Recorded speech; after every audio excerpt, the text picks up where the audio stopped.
Good morning. Can everyone hear me now? I hope so. I'm going to say have patience with tech hiccups in a minute, but I suppose I don't need to because we just had one. So hopefully we're all on track now. I'm Lisa, founder and co-CEO here at DV, and I'm delighted to be hosting this event and hopefully that you can all hear me now. The quick note on housekeeping, there will be a Q&A at the end, so please submit your questions in the chat. Keep the chat friendly and constructive. We're all here to learn and share together. And of course, be patient with any tech hiccups. Hopefully there won't be any more as we move forward.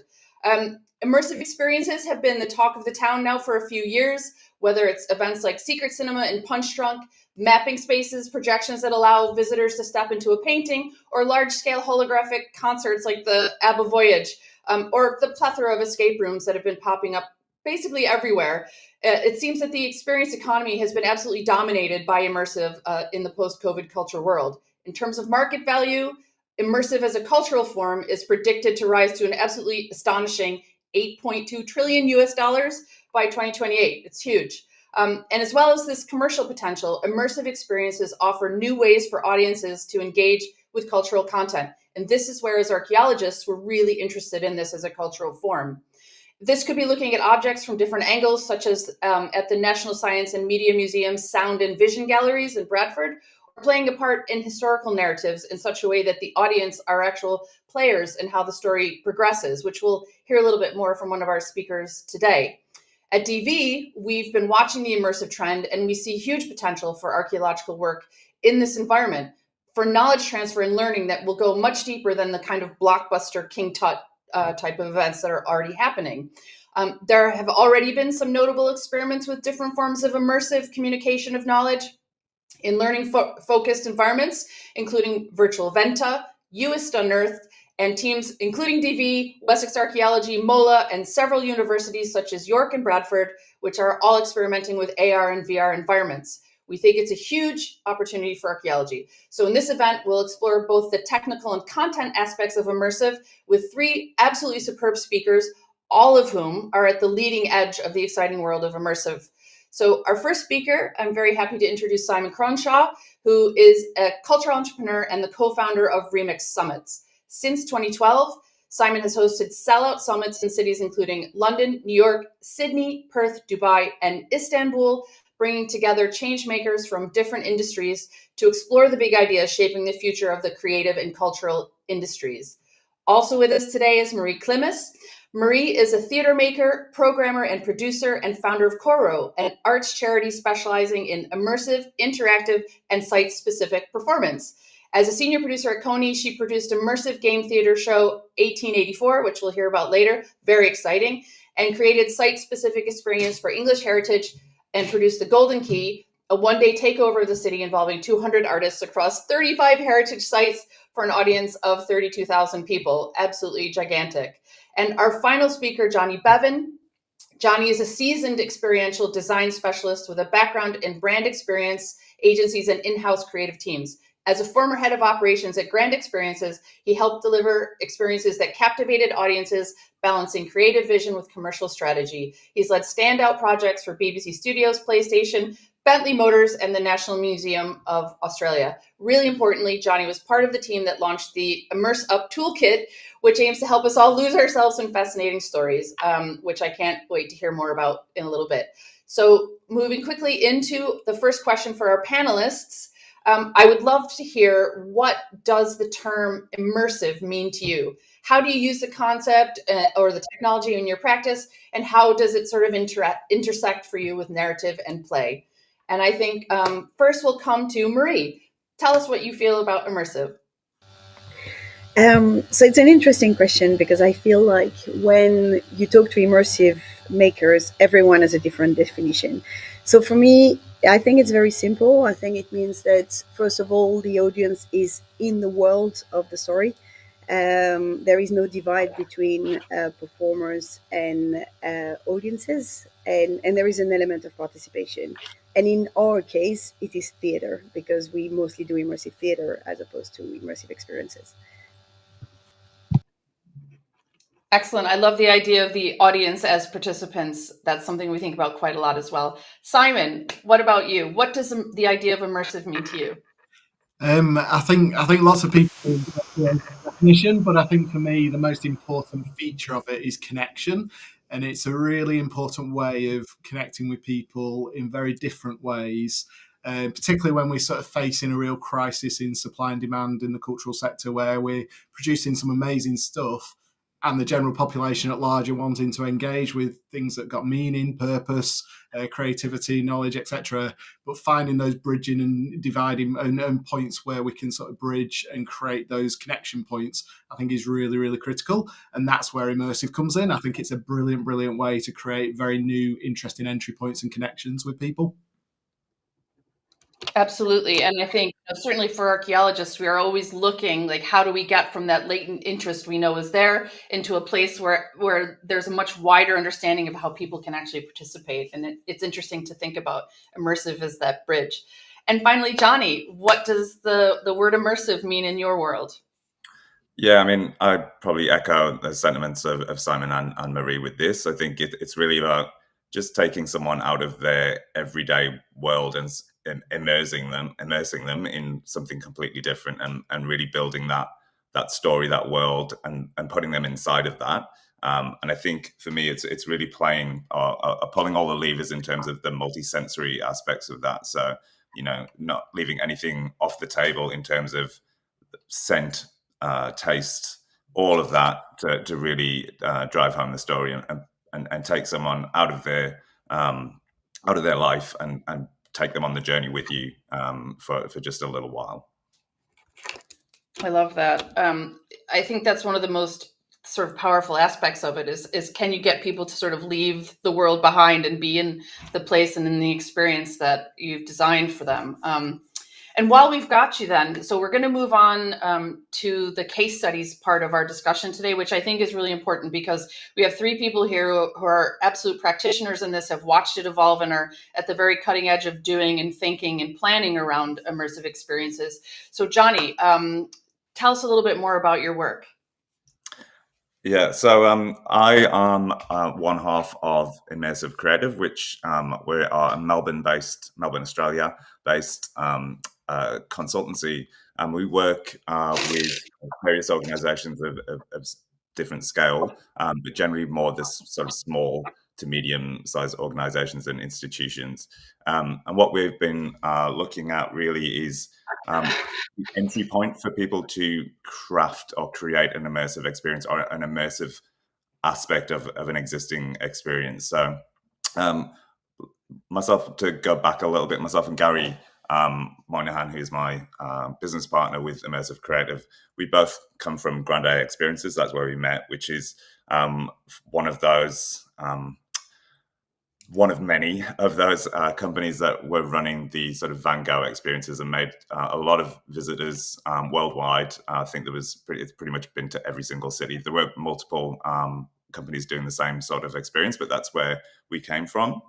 And we realized while we were there that we were having conversations with a lot of organizations, small, a lot of institutions that were more traditional, sort of museum spaces or heritage or other sort of cultural institutions, that knew that they wanted to get into this space and to do something immersive, but they just didn't know how. And at the time, we were talking about there's got to be something that we can offer them, but at Grande Experiences, it was the top end of town, and it wasn't really achievable, or it wasn't a realistic option to be doing full sort of scale projection mapping in huge warehouse sort of spaces for a lot of those institutions. So the conversation sort of ended there. And I think at the same sort of time, we realized that it was becoming a bit of the Wild West. So in terms of the immersive sector, you would have seen there was a huge amount of growth and a lot of crap, to be honest. There was a lot of just stuff that was kind of rushing to market. Wasn't particularly exciting. It wasn't done well, but anyone could do it, and anyone was doing it.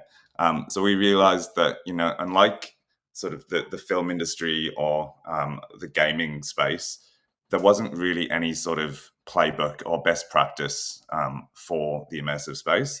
And we really thought there's an opportunity here to create something while we're sort of in the early days of our consultancy and setting that up, which was earlier this year, is what can we do that's kind of give something that is a starting off point or a little entry point into the immersive space that the people can really start framing their thinking around what this could look like. And as we move on to the next slide, we developed ImmerseUp, which is a online toolkit, a completely free toolkit, which a lot of people sort of question, why would we give something like this away for free? But what we really wanted to do was, I guess, start the conversation a little bit further down the track. So we created this toolkit with Creative Australia, so it had some government backing. We had some really good mentoring with people like Simon, actually, who kind of helped us sort of craft this with the intent that smaller organizations or institutions can really delve deep into sort of what their thinking is, what their initial sort of concept could look like. And we split it into 4 modules. So it's not a linear piece by piece sort of, you have to go from front to back. It's really around sort of delving in, revisiting this and taking it as different parts. So we've got a module on storytelling and creative vision, which is obviously the biggest and most sort of important section. We then go into audience insights, visitor experience and interactivity, and resources. And it's just very practical exercises to kind of shape your thinking about what an immersive experience could be and what you're going to need to do to get your immersive experience sort of off the ground. So the idea is not to obviously just, like I say, go front to back with this. You could split it up. You could give one section, say, for your audience insights to your marketing team, if you have one. The experience and interactivity, if you've got someone who is a tech head and you want to kind of have a think about what they could bring to the table. Resources is kind of giving that to the operations team. But it's really there just to kind of, it's not to give you the answers at all. It's to really pose the questions and really think about sort of, all right, if we've got an idea here, how do we take this to market? What steps do we need to make as an organization? If we don't have these skill sets in-house, what does that look like? So we've developed it. It's been doing really well so far. So here's just a little section from the audience insights. We've got a section on interactivity, which really talks to that. We haven't called that technology, and that's for a reason, because I don't think that technology is the be all and end all of an immersive experience. I don't think it lives or dies with technology. So it's more about sort of framing the sort of interactivity of this, and again, making that the visitor a participant in their own story. So we kind of go through a few exercises around what that could look like for an organization or institution, how they could implement that seamlessly in their exhibitions or experiences. And then as we go through, if you click onto the next slide, it kind of just an indication of sort of who this is for. It's smaller organizations, it's institutions. We're also speaking to a lot of people with IP and content and working out ways for them to kind of take that to market. So again, it has a lot of applications. So it's completely free. What I'd love is if anyone who is interested in the space to sort of download that and also just come back to us and give us some feedback and sort of how they've used it, if it's valuable to them. We think it's really key. It's something that you can keep coming back to, whatever sort of stage you're at in your immersive experience. You can keep coming back to that and kind of shape your thinking and really revisit sort of how you would take your initial idea and sort of guide your thinking to make sure that you're on track to really deliver something really special and really unique. And apologies for my voice; it's cutting out quite a bit. The lurgie's chasing you to Australia, is it?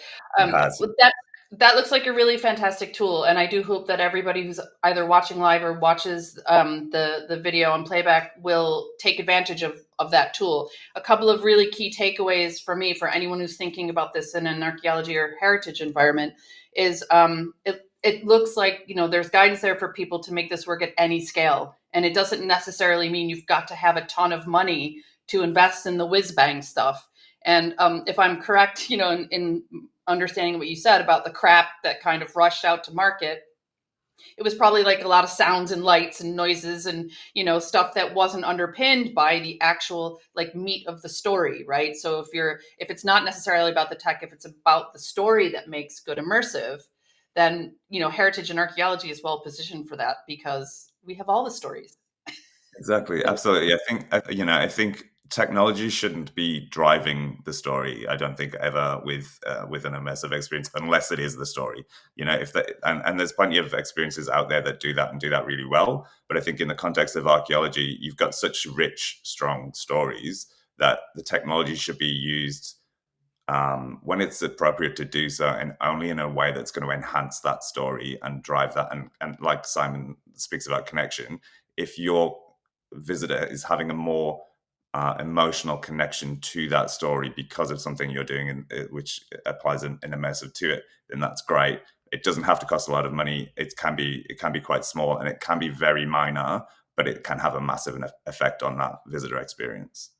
Yeah, that's amazing. And I saw also a couple slides around audience insights, which I think is really important, because the storytelling, unpacking what's going to be a good story, is often about understanding your audience a little bit better. And so I think the tools, I'm definitely going to be checking those out later in terms of audience. But in terms of storytelling, that's a perfect sort of slide over to Marie, who has an amazing story to tell. So tell us the story of your story, Marie, and your work on 1884. Oh, audio.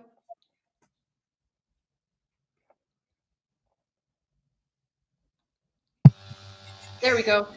Can you hear me now? Yes. Lovely. So yeah, so first of all, just a little bit. Oh yes, perfect. So a little bit about us and Coro. So Coro is a charity specialized in immersive, interactive, and site-specific theater, both live and digital. We focus on celebrating contemporary stories and the global histories that shape them. And we aim to amplify marginalized voices and creatives with a particular focus on migrants and global majority creatives. Oh, you can move on to the next slides. Then, so inclusivity and accessibility is a very big part of what we do, and that means many things. First of all, when we do digital experiences, we use everyday tech, tech that anybody can know how to use. We also work in places where people already meet, so whether it's public spaces, community spaces, libraries, schools, heritage sites, and theaters.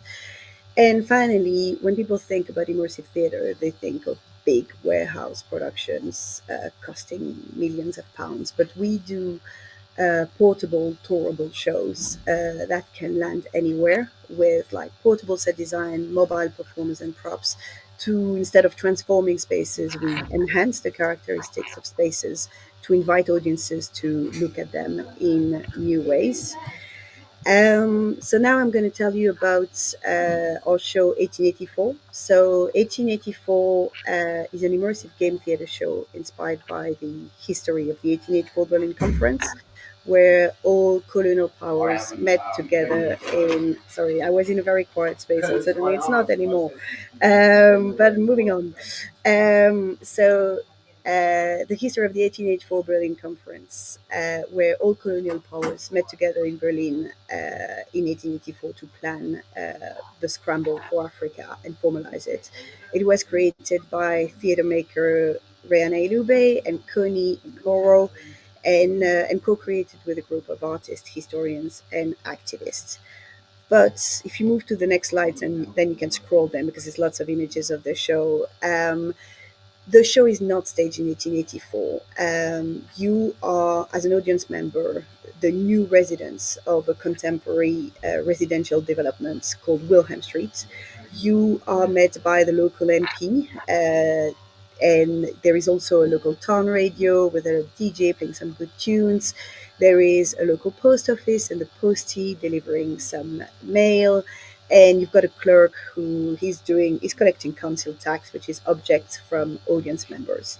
And all together with other audience members, you sit around the table with the floor plans of your new property. This is your new home, and you receive a series of instructions to start building your home and your community. So you can choose a house name, you can design your traditions calendar, you can furnish your home, and give some gifts to other neighbors. But then you hear in the background on the radio and by letter that there is a meeting going on, and that meeting is making a lot of decisions about your life.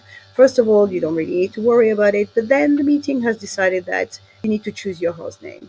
You need to, your traditions are banned, your property is split in two, and members of your household are exiled. And obviously, audiences protest. And because in 1884 the audience makes the show, every show is different. We had people planning the resistance undergrounds. We had a lot of protest signs. We had full blown riots.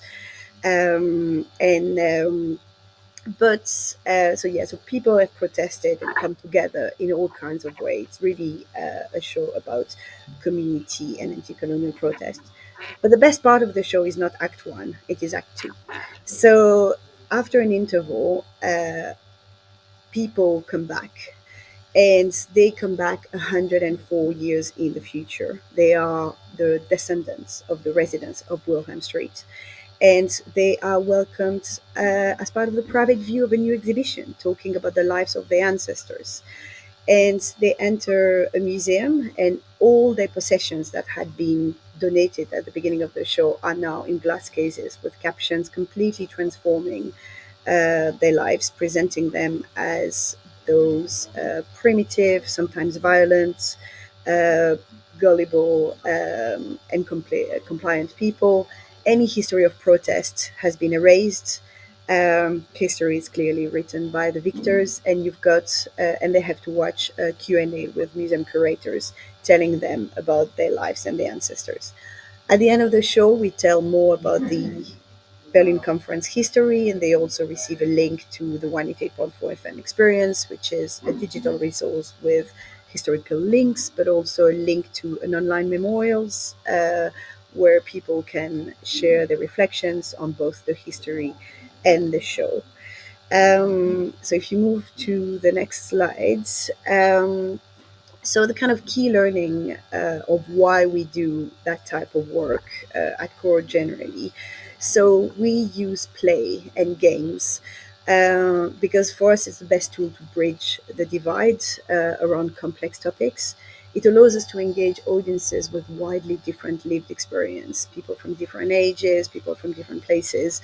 We've got like activists and scholars with like very deep knowledge about anti-colonial history. We've got white privileged audiences like me who don't have personal connections with the history, but they come together. And because we don't talk about colonialism, we talk about Wilhelm Street. People come together, they play together, and they fight together, and they connect and live with the same shared feeling of injustice, which I feel is very powerful. But of course, because the audience makes the show, it has a lot of risk. So that means that to do that kind of show well, first of all, playtest are essentials. So we've developed 1884 over time, and now we are touring it this month. And every show, we change the show to refine it continuously. And also, advanced information is essential. When you say immersive, it can mean so many things. To make sure that people know what they're getting into, understand the participation, understand that they can step out of it if they don't feel comfortable, and making sure that we take good care of our audiences. And yeah, feedback has been, so if you move to the next slide, feedback has been overwhelmingly positive in terms of how it allowed audiences to look at history in a different way. So yeah, this is what we do with, as said before, storytelling is really at the heart of what we do, and immersive is just a medium. And on the next slide, if you want to find out about us, that is us, Core. There's so much to unpack with that. It sounds like an amazing experience to be an audience member in that. And, thanks for sharing those initial feedbacks and stuff, because my mind was full of those questions.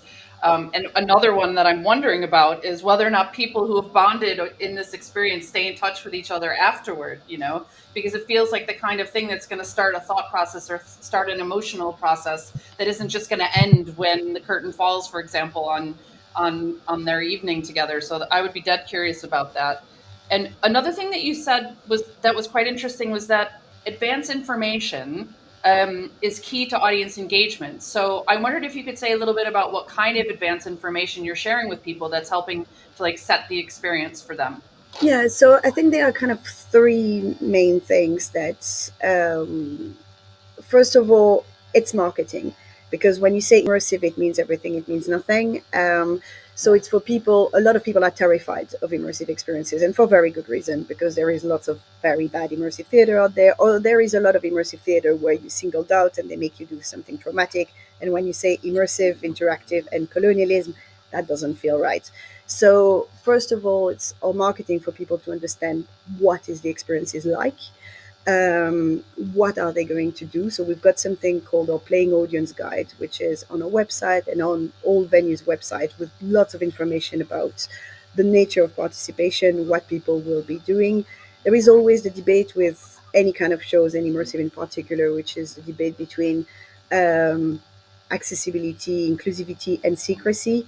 We vote for inclusivity. We prefer people to know what they're getting into, because they will be more keen to participate. When people arrive, we do an audience briefing, because some people don't read online. They book tickets bought by their friends and partners, and they don't know what this is. So we always explain to people at the beginning of the show what this is going to be, what it is about, how they can step out if they're not comfortable. And then throughout, at the beginning of the show, again, it's just making sure that by the time people are in, they we can build up the engagement. We start by very gentle activities so people are comfortable, and then we end up with riots where people just fight together with the community, because we changed their house name and they really cared about it. Wow, that's incredible. And I think there's a lot to learn from that, the care that you've taken with the spectrum of experience that people are having. So it starts before they even arrive, and I think that's something that archaeological experiences, let's say, would really benefit from, because I suppose in some ways we might assume a lot of knowledge because everybody's heard of archaeology or what it is, and they might be coming with a lot of expectations, but that's not necessarily what they might be able to experience when they're actually either on site or looking at a collection or whatever. So I'm going to definitely take some pointers away for our own work with that. And finally, coming to Simon Cronshaw, who has a really interesting project, Digital First Museum, starting in Pendle, but who I suspect might be here as a little bit of an agent provocateur. Simon. Thanks, Lisa. Really nice to be here today. Yeah, as you say, I think it's been quite an interesting journey for myself and Peter, my co-founder at Remix, because we've been doing Remix for about 14 years now. This is our 14th Remix London in January. And it's as a part of that, we've seen an awful lot of kind of world-class immersive, and sort of seen the journey of it developed from the very kind of starting points of your secret cinemas and your punch drunks and pre all that kind of stuff, right through to the kind of the amazing stuff that's kind of emerging today. But I think one of the kind of wearing a different hat today, as Lisa mentions, I'm lodged in Pendle Hill Museum, because I live in a part of Lancashire where we've got some incredible stories. For example, the 17th century witch trials happening right down here at Pendle Hill. But there's very little local museum provision. There's very little opportunity to tell those stories. And certainly very few opportunities where those stories are being told in immersive, engaging, interesting ways. At best, you might get a few kind of bits of text on a wall at a local museum. But how do we actually engage with the emotion and the kind of the resonance of the importance of those stories, and connect them to some contemporary issues as well? And so I'm kind of approaching today through the lens of my local experience here in Pendle.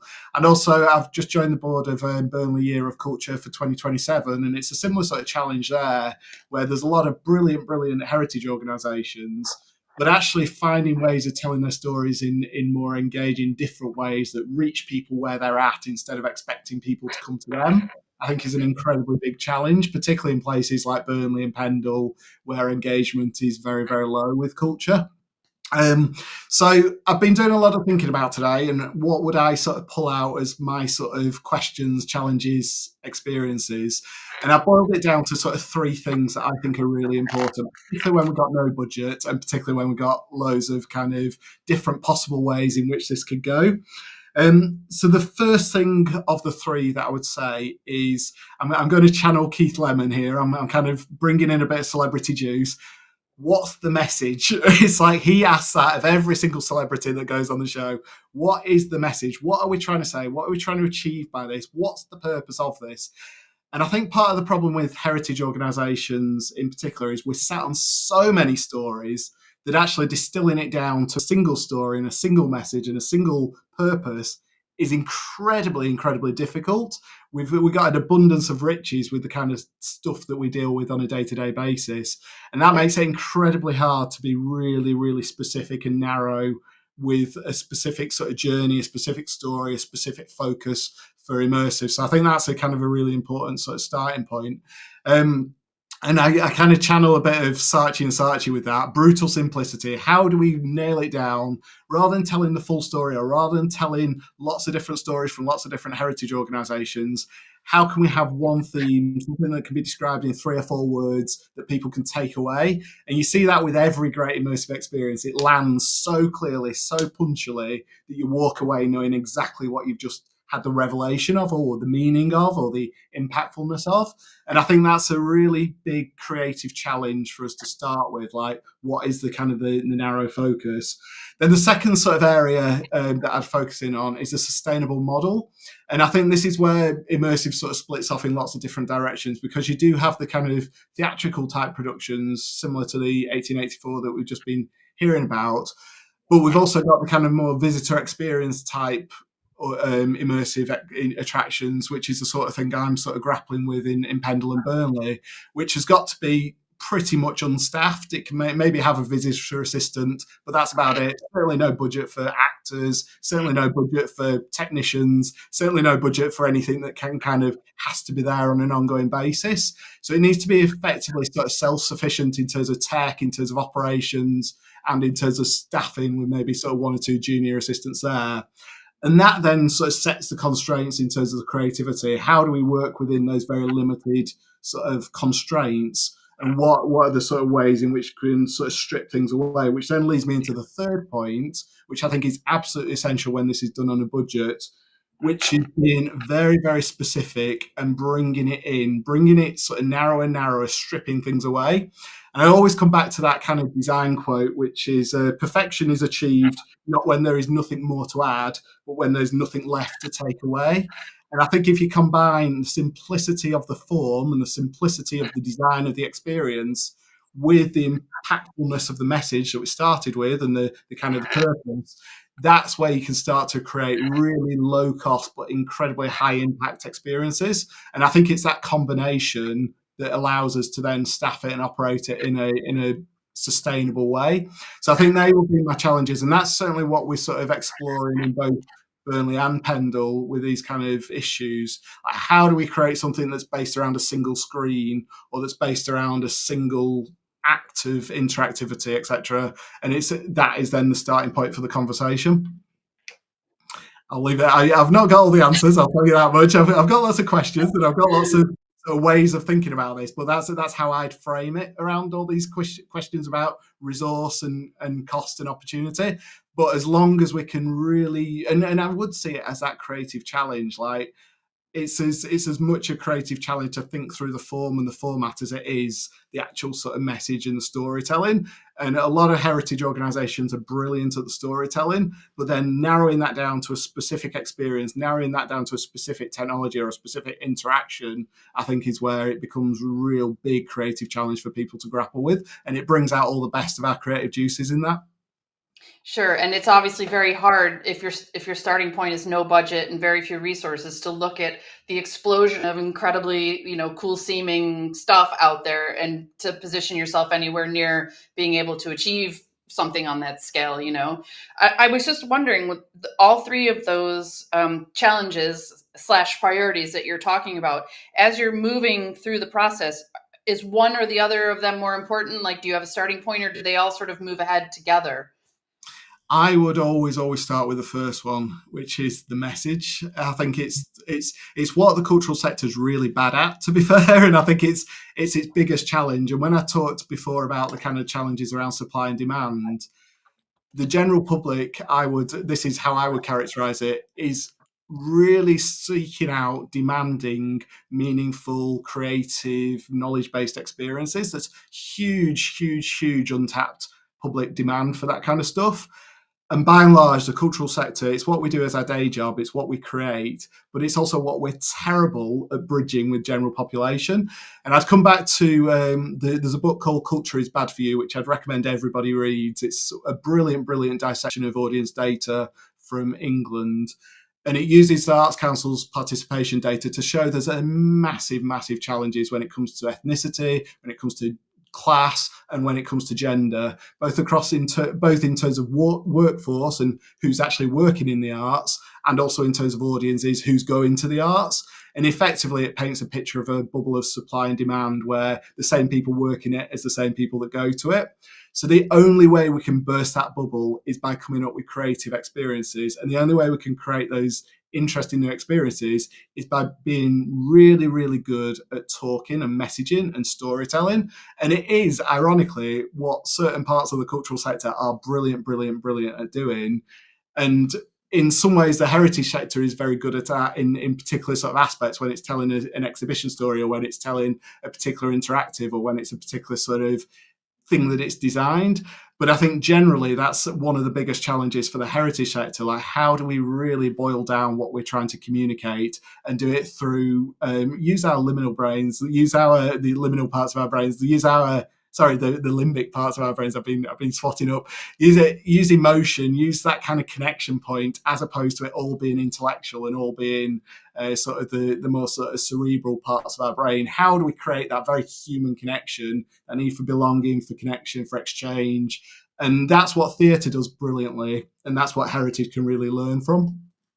Yes, I've been trying to picture what a version of, for example, Marie's show would look like if there was a different topic being discussed, and how to like port successful immersive experiences with different kinds of content, for example, and what would it look like if it was just one screen rather than a whole projected room. I think the issue of scale is so important. And the next question that I want to move on to is kind of also what's underneath the reason for doing all of this is like, why immersive? What is in it? Like, what is the point of immersive as a vehicle for audiences? Marie, you've worked quite a lot with audiences. Johnny, you're trying to, you're working with helping people design their own experiences. Simon, audiences are forefront of your mind. Like, you're designing your whole environment around how to service the audiences for your place. So let's just open the floor and talk about it. What's the point of immersive? Why bother? If I'm a, cultural practitioner and I've got to figure out, oh, now I've got to do immersive alongside all the other stuff I've been told I need to be able to do with my material or my theater or my whatever. So what do you guys think? Marie, maybe you have some thoughts to share first. Yeah, so for us, the reason why we do immersive, we do socially engaged political work. So we explore topics like colonial history, migration, climate justice. And for those, there are so many wonderful theater shows where you sit in the dark and you see a very beautiful, very joyful or dramatic story happening on stage, but it's very distant from you. And what I love about immersive theater is the possibility to bridge that divide, to say, no, it's a story about migration, but it's not their story, it's our story. So, for example, one show we're working on at the moment, Checkpoint Universe, it's a show for families about migration stories, and similar to 1884, we families are invited, instead of migrating to another country, they're invited to migrate across space. So they come from the 4 different home planets and they migrate to a new planet, and they go through the entire immigration system. But the fact that suddenly you've got children, some of them are from migrant or second generation migrants, some of them are not at all, but they all go together and they all go through that experience together, and they feel like, oh, but that's my story. Oh, but that's really unfair. Oh, but that's really exciting. Oh, but that's really hard. But we only talk about space travel. This is such a powerful tool to talk to people who may not have that personal connection to a topic, to suddenly feel it's very relatable and personable. I would definitely buy tickets to that, and I love the idea of that immersive is the thing that actually decreases the distance between the chair you're sitting in and the show that you're watching, like you're in the show. That's a really really great way of putting it. Um, Simon, any thoughts on why immersive? What is the point of it? Why are you thinking about it for your own venue? Well, I think there's sort of two things I'd say. One is the sort of connection with contemporary, and I think that's one of the biggest challenges when it comes to sort of museums and heritage. So when we're looking at the witch trials in Pendle, it's full of themes around misinformation. It's themes that relate to social media. It's full of issues around gender, around disability. There's so many contemporary issues in a 17th century story. And immersive allows us to bridge that divide and to sort of bring those the kind of past and present together in very creative, innovative ways. And I think that's a really sort of interesting thing that immersive alone allows us to do. And the second sort of thing I'd say is around object-based sort of interpretation. And I think that's where it becomes really difficult to sort of spot the interesting hook on an object or spot the interesting hook on an artwork. And we see this in visual arts an awful lot. Like you can look at a piece of modern art and be sort of mouth open, like what the hell's that about? But if somebody gives you a little seed that actually it's about grief, or that big black block is somebody's response to their own sort of loss, then you've got that seed and you can kind of work with that and be taken on a journey. And I think immersive is really good at planting those kind of seeds for people. And in heritage and visual arts, we need that more than ever, those kind of introductory seeds that give people just a little bit of knowledge that they need in order to then fully experience what the object is saying, what the wider story is saying, or what the artwork is trying to say as well. It's a different way of learning, isn't it? It's like encouraging them with a starting place, because sometimes it can feel quite daunting, certainly with technical language, for example, maybe coming from archaeology, or you're supposed to feel a certain thing when you look at a painting or you go to a theater show. But rather than being prescriptive about it, just basically offering the audience the chance to start somewhere, but end up wherever it is that they want to go themselves. And I'm sure, Marie, that probably shows up a lot in your work, that, people end up through this experience somewhere completely different than you might have maybe expected, but that's part of the journey, right? Is like leaving it open-ended. Yeah, definitely. That's wonderful. And Johnny, I saw in the toolkit, you've got some prompts around, understanding audiences and, folding that into your project as it develops. So can you talk a little bit more about, the knowledge that you guys brought to that aspect of designing the toolkit, and where, why immersive? What's the point? Yeah, I mean, for me, I think I would say that immersive isn't new, and I think we kind of talk about immersive as this. It's just been around for the last sort of few years, but I think some really good institutions have been doing it for a long, long time and been doing it really well. And when I think about sort of when I was a kid and growing up, I think there was the Jorvik Viking Centre in York, changed my world. Like it was phenomenal, and it was the late 80s, giving my age away, but it was the late 80s, and I remember distinctly coming home and telling my mum all about how I smelled poo, and there wasn't actually any poo there, but I went on, and it was such Everyone remembers the poo. everyone remembers it. But that was an immersive experience. I wasn't calling it an immersive experience. I wasn't 8 years old going, that was the best immersive experience I've ever had. But I remember it now vividly because it really impacted me, and it was something that I hadn't seen before. And you can bet that I learned the hell out of Vikings for that, that term, because I really wanted to learn more.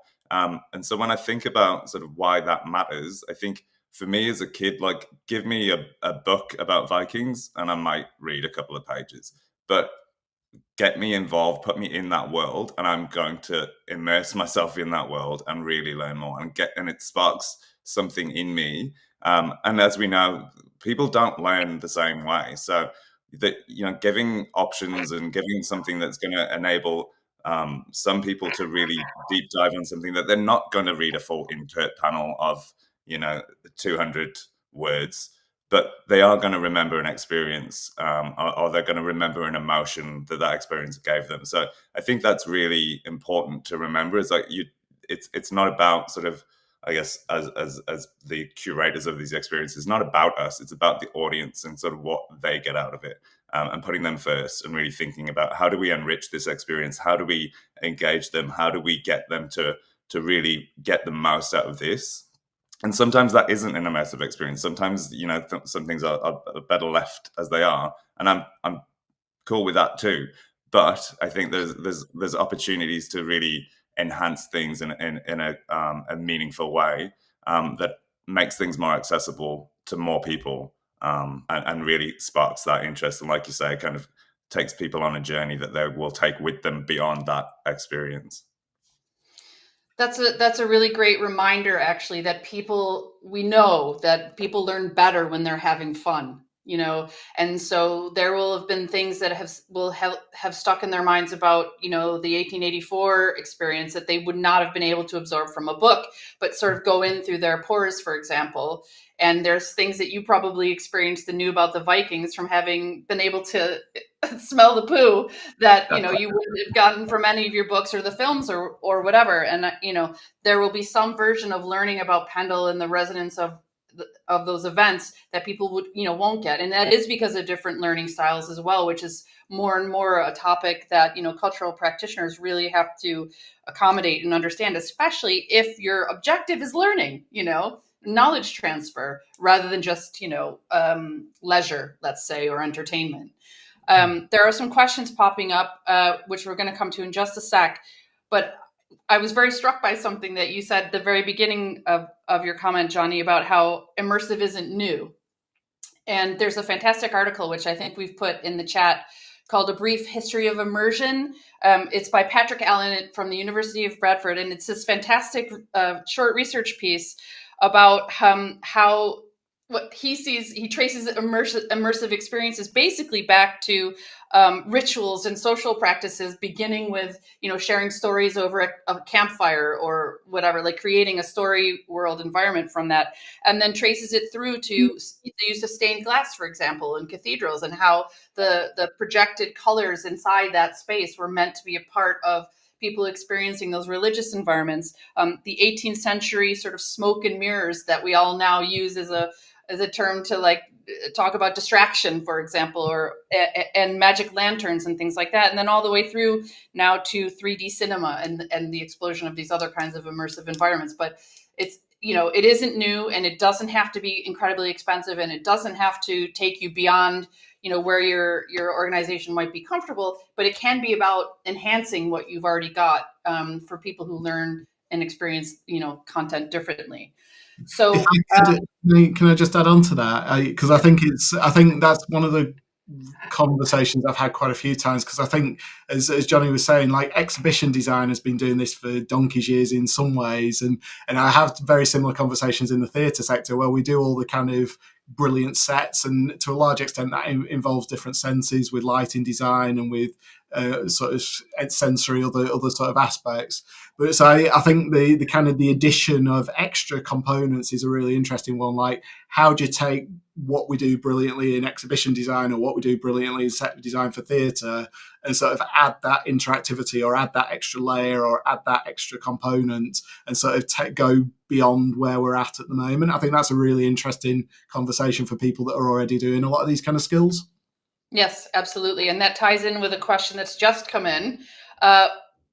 Great memory of Jorvik. And the question is, immersive has become synonymous with digital, especially VR. Does this help or hinder? I'll take that. I think it's a hindrance in terms of it's not a byword.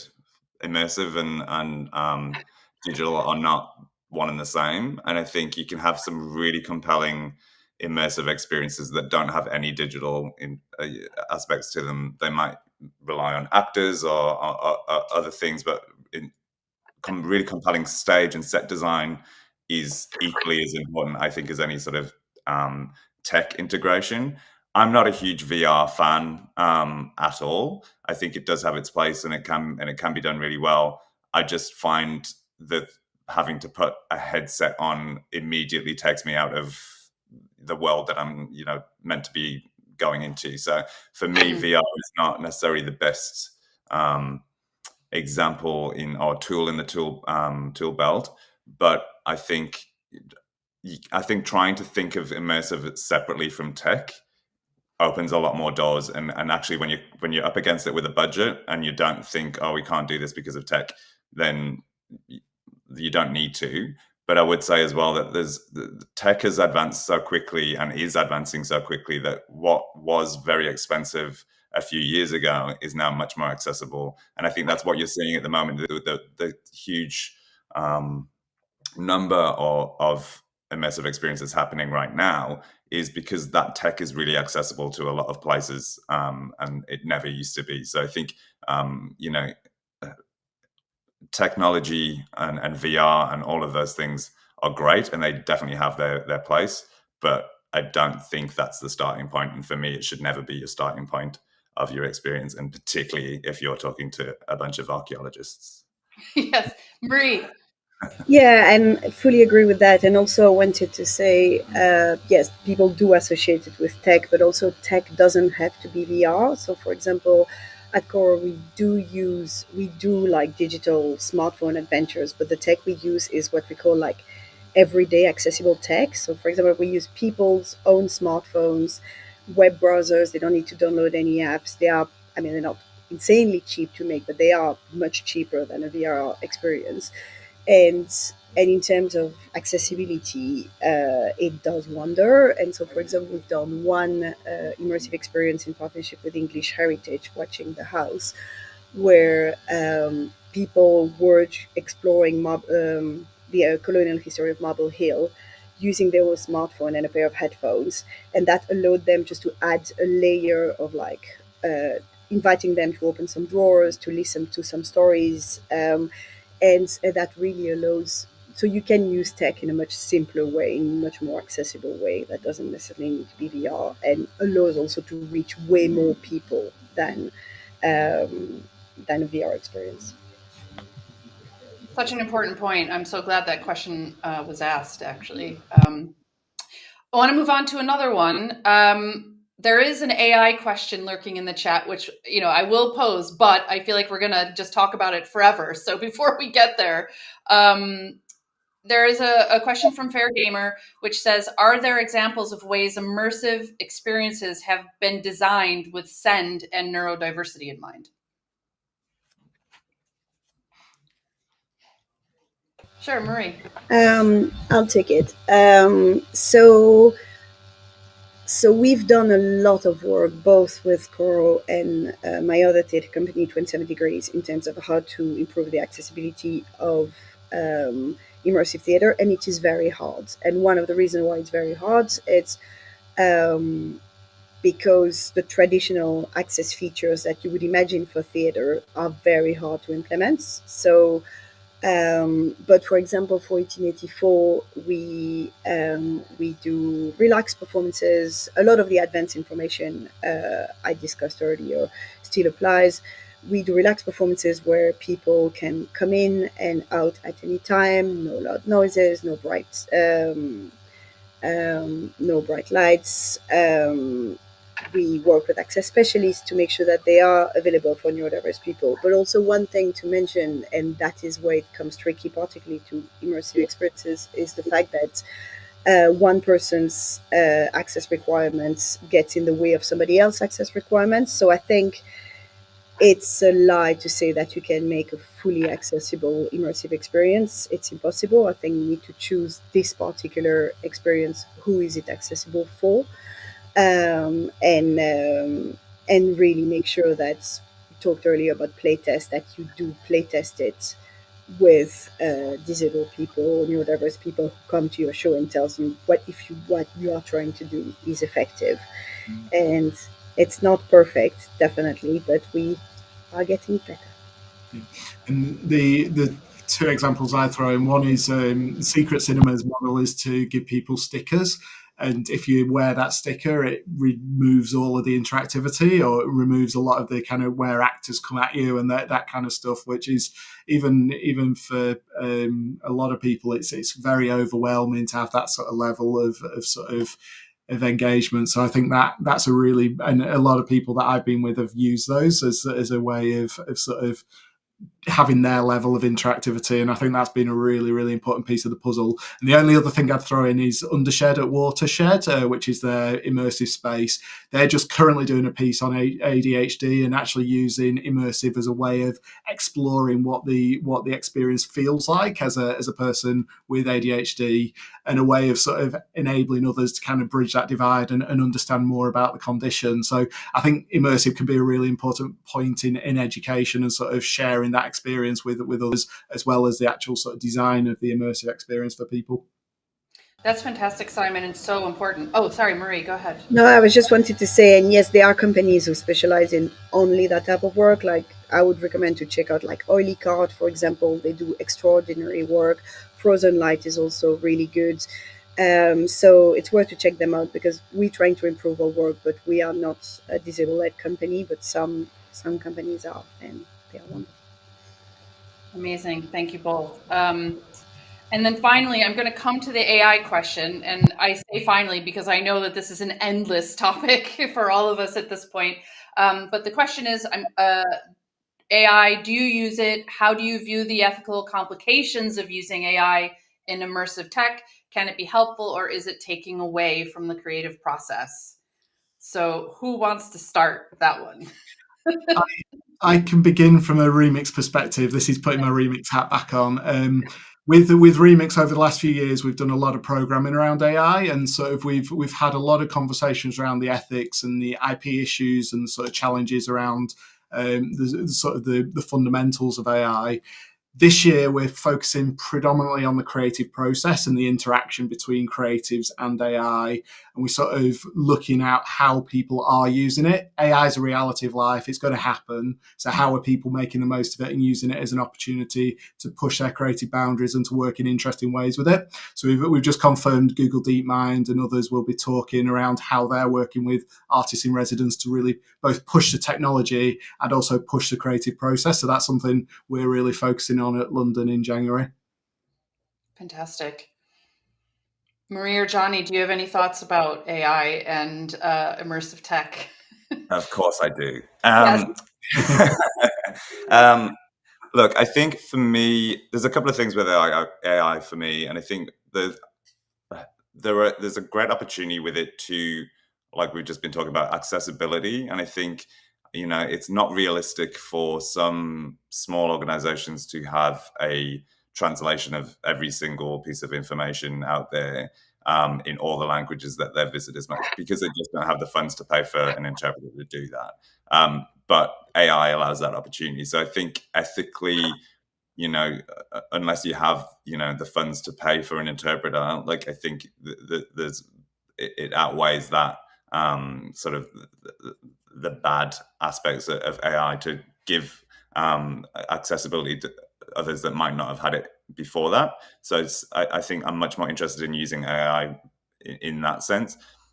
In terms of generative AI for sort of creative aspects of development, I think there's always just it just has a bit of a whiff of AI about it. And I think we're not there yet where it just seems seamless.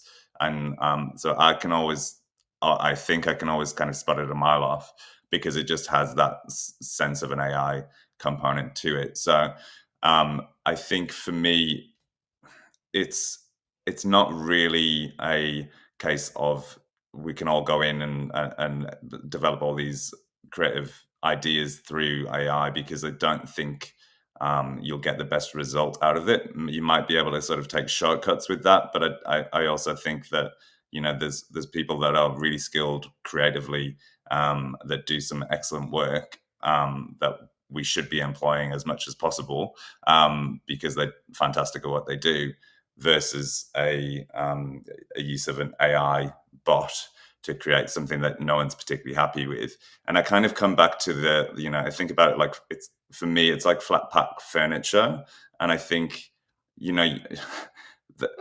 just because flat pack furniture was invented, it doesn't mean that the craftsman, the furniture maker, the cabinet maker lost. A lot of people lost their jobs.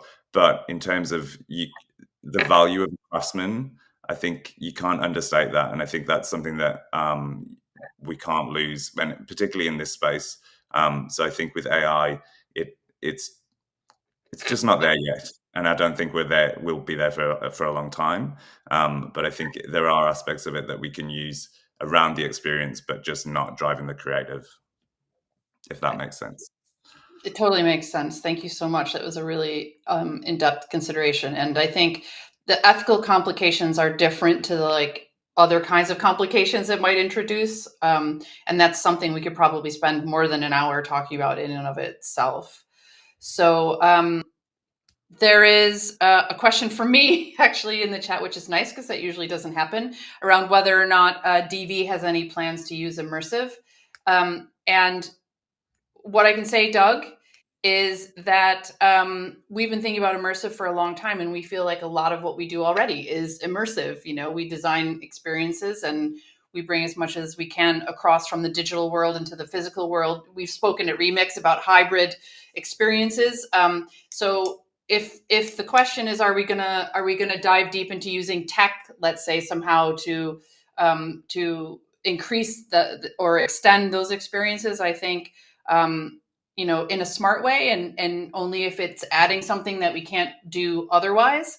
And Deep Time is one of our projects that's digital first and is not yet in the physical realm. So the question is probably, but we're being really careful about it and making sure that it's absolutely tied to what we know our audience likes from us, and that it's extending learning rather than just being done for a whiz bang type effect.